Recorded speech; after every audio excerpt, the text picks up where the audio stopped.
follow them down to London for their FA Cup quarter-final and not to rely on watching the match live on TV. There are still more than 2,000 tickets left for the match against Spurs, and by contrast, Nottingham Forest have sold out of tickets for their match at Norwich. Notts are used to living in the shadow of their more successful neighbours, but are determined that the situation is about to change. Ian Woods reports. Notts County supporters are a tough breed. There's been little for them to cheer about over the years. Success for fans like Robert Kent is limited to celebrating promotion from the lower divisions, while their rivals at Forest have been steadily acquiring silverware. My first game was a good game. We lost 6-0 at home to Hartlepool, so I thought I'll stick with these lads. It won't be boring.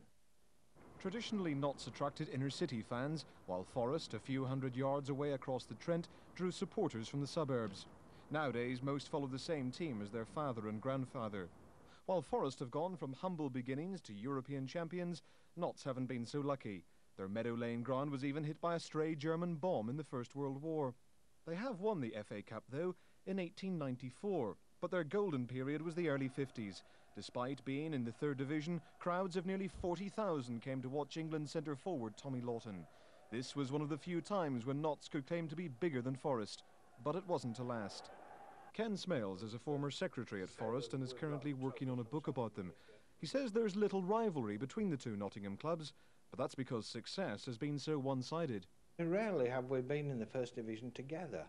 I think Notts had a couple of seasons a few years ago. The previous time was the early 20s when it was only 2 or 3 seasons. Then you've got to go back before the First World War to find us both in the first division together. The rivalry between the clubs may not be as intense as it is on, say, Merseyside or in Glasgow, but there are examples of the passions that football can generate. In the 1960s, the main stand here at the City Ground was destroyed by fire. So Forest were invited to play 8 of their home matches here at Meadow Lane. It was a sign of the close relationship between the clubs. But some Forest fans were so incensed at seeing their team play in enemy territory that they refused to come to watch.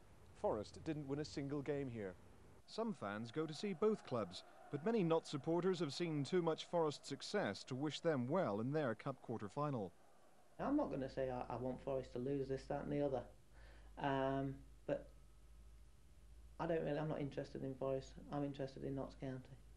I'm not interested in whether Forest win on Saturday or not. Forest fans, who last celebrated an FA Cup win in 1959, are more magnanimous though.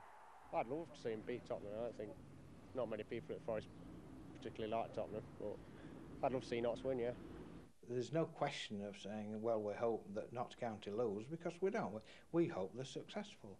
This year, those with black and white blood in their veins have a chance to share the Reds' glory, and some are hoping for longer-term success. And a report on Notts County's preparations for that tie against Spurs